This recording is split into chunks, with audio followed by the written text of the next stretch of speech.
विजय जी, एक तरफ तो आपने चर्चा की जी-20 का और जो दूसरे अंतर्राष्ट्रीय संगठन हैं, भारत के पास उनकी अध्यक्षता है। भारत के पास एक अपॉर्च्युनिटी है, एक अवसर है, अपनी गौरवशाली सांस्कृतिक विरासत को दुनिया के सामने प्रस्तुत करने की। इसके अलावा अ, एक दिशा देने की भी और कोविड काल की वजह से यूक्रेन-रूस के युद्ध की वजह से जो एक आर्थिक संकट पूरी दुनिया के सामने इस समय है, उसमें से रास्ता दिखाने की भी एक अपॉर्च्युनिटी भारत के सामने है। और निसंदेह हमारे प्रधानमंत्री और जो विदेश मंत्री हैं और जो उनका पूरा अमला है, वो पूरी तैयारी कर रहा है। 200 से ज़्यादा कार्यक्रम तो हमारे भारत में ही होने वाले हैं। अ, लेकिन दूसरी तरफ हम ये भी जानते हैं कि 2023 और 2024 राजनीतिक दृष्टि से बेहद अहम और चुनौतीपूर्ण है, पक्ष-विपक्ष के लिए। 2023 में भी 9 राज्यों में चुनाव हैं। 2024 में हरियाणा, महाराष्ट्र के अलावा लोकसभा के चुनाव हैं और ऐसे में जो विपक्षी दल हैं, वो कुछ ऐसा माहौल क्रिएट करना चाहेंगे देश में कि नरेंद्र मोदी की एज ए लीडर छवि प्रभावित हो। ऐसे में सरकार के सामने किस तरह की चुनौतियां होंगी? देखिए, अक्सर ये होता है कि अनफॉर्चुनेटली जब आपके पास कोई एजेंडा नहीं है, कोई अल्टरनेट डेवलपमेंट मॉडल नहीं है, तो आप कहीं ना कहीं अपने राजनीतिक स्वार्थ के लिए या तो अराजकता का सहारा लेते हैं या आप ऐसा law and order situation create करना चाहते हैं जिससे एक नेगेटिव सिचुएशन देश में जाए। शायद हमारे राजनीतिक दल ये भूल गए हैं कि ये जमाना सोशल मीडिया का है। आज लोग बहकावे में आकर आपकी कही भी बातों को फेस वैल्यू पे नहीं लेते। पहली बात। दूसरा, सोशल मीडिया का जो प्रेशर है वो दोनों पे है। अगर कहीं अप्रिय घटना होती है तो सरकारों को भी तुरंत खबर मिलती है और जो सरकारें जागरूक हैं वो तुरंत उस पर कार्रवाई करती है।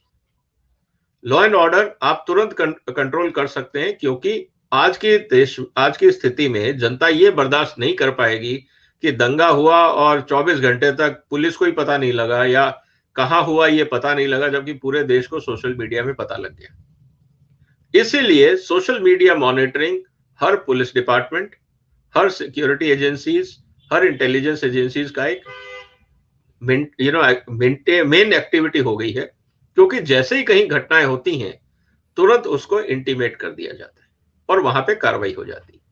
तो अगर कोई अराजकता फैलाने की कोशिश करेगा राजनीतिक उद्देश्य से, मुझे नहीं लगता वो सफल हो पाएगा। दूसरा जो रास्ता निकलता है अपोजिशन पार्टीज के लिए वो होता है कि मिस इन्फॉर्मेशन या डिस इन्फॉर्मेशन। आप अफवाहें फैलाएं, आप उल्टी सीधी बातें करें, लोगों को भड़काने की कोशिश करें। लेकिन तुरंत आज की तारीख में अगर देखें तो सारी पॉलिटिकल पार्टी सोशल मीडिया में एक्टिव हैं और जैसे ही कोई बात होती है उसका काउंटर नैरेटिव तुरंत जनता के सामने उसी रफ्तार से आ जाता है। तो जो अफवाहें उड़ाने की जो प्रक्रिया है वो लोकलाइज्ड हो सकती है, लेकिन देशव्यापी हो, मुझे ये नहीं लगता। तीसरा इंपॉर्टेंट जो एजेंडा हमारे सामने है वो है कि नीतियों का गलत एनालिसिस करना या लोगों की जो भावनाएं हैं उनको किसी ना किसी सेंसिटिव मुद्दे पे भड़काना, चाहे वो राजनीतिक दृष्टि से हो या आर्थिक दृष्टि से हो। कुल मिला के प्रयास ये करना कि साहब सरकार जो काम कर रही है वो बेकार है, उसका कोई फायदा आम आदमी को नहीं मिल रहा है, और इस तरह से हमारा एनालिसिस है। अब ये सरकार के ऊपर है कि वो पॉजिटिव नैरेटिव जो काम वो कर रहे हैं वो जनता तक कैसे पहुंचाएं, और वही सोशल मीडिया का माध्यम उनके पास है। तो मुझे लगता है सर इस समय जो ज्यादातर इशू रहेगा इलेक्शंस में वो रहेगा इंफॉर्मेशन वॉरफेयर का, क्योंकि ये दोनों तरफ से तथ्यों की बात है और जो तथ्य विद प्रमाण सामने दे देंगे वहां पे स्थिति उनके फेवर में होगी। तो सरकार के लिए भी चुनौती है और ऑपोजिशन के लिए भी चुनौती है कि जनता के मूड को कैसे बनाए रखा जाए। ये तो था इंफॉर्मेशन, जिसके कारण जो आपने कहा र्यूमर और मिसलीडिंग इंफॉर्मेशन जो देश का नुकसान करती है। दूसरा सबसे बड़ा जो चुनौती आएगी वो आएगी रिलीजियस सेंटिमेंट्स को लेकर। और मुझे लगता है सरकार को इस बात की तैयारी रखनी चाहिए कि अगर कहीं किसी राजनीतिक परिस्थिति के कारण अगर कहीं पे उसका कोई रिलीजियस ओवरटोन निकलता है, उसको कैसे मैनेज किया जाए। सेंसिटिव जगह पे उसकी मॉनिटरिंग, उसकी निगरानी रखना जरूरी है ताकि उस स्थिति को बिगाड़ा ना जा सके। तो मेरे को लगता है कि आज की दुनिया में इतना आसान नहीं है सर कि आप भड़का सके। प्रॉब्लम ऑपोजिशन के साथ हमेशा ये रहेगी और जो उनके लिए मुश्किल रहेगी कि जो रूलिंग पार्टी है बीजेपी या मोदी सरकार, इसका अल्टरनेट डेवलपमेंट मॉडल वो जनता को क्या दे रहे हैं। जब तक वो नहीं देंगे, सिर्फ ये कहना कि ये गड़बड़ है, वो ठीक नहीं है, महंगाई है, बेरोजगारी है, वगैरह वगैरह, तो वो चुनाव तो हमने सर सब देख लिए। दिल्ली में भी हमने देखा, हिमाचल में भी हमने देखा और गुजरात में भी हमने देखा। जो फर्क आया वो बहुत ज्यादा फर्क नहीं है वोट परसेंटेज में। इसका मतलब यह है कि ऑपोजिशन और रूलिंग पार्टी अपने अपने जो कैडर हैं या अपने अपने जो वोटर्स हैं उसमें अपनी साख बना के काम करने को तैयार हैं और दोनों तरफ अपने अपने वोटर्स को और अपने अपने जो फॉलोअर्स हैं उनके साथ वार्तालाप कर रहे हैं। जो फर्क आ रहा है, अगर आप देखें हिमाचल में भी 1-2% का फर्क है, दिल्ली के अंदर भी जिस तरह से एमसीडी के चुनाव हुए हैं, जो वोट परसेंटेज रहा है, इसका मतलब यह है कि जो फेंस सिटिंग है, जो लोग न्यूट्रल हैं, जो किसी भी आइडियोलॉजी के साथ बंधे हुए नहीं हैं, एक्चुअली वो लोग डिसाइडिंग फैक्टर बन रहे हैं। और उन लोगों को किस तरह से कम्युनिकेशन के माध्यम से प्रभावित करके सरकार अपनी तरफ करती है या ऑपोजिशन अपनी तरफ करता है, यह डिपेंड करेगा कि दोनों अपनी तरफ से क्या मॉडल दे रहे हैं, क्योंकि वो आपकी आइडियोलॉजी तो बाई नहीं कर रहे हैं, ये बात तो पक्का है, नहीं तो आपके साथ वो पहले आ जाते। वो जो 5 से 10% या 20% जो लोग हैं, वो चाहते हैं आपका डेवलपमेंट एजेंडा। और जब तक डेवलपमेंट एजेंडा आप नहीं उनके सामने रखेंगे, फिर वो ये देखेंगे कि पॉलिटिकल स्टेबिलिटी किधर आती है।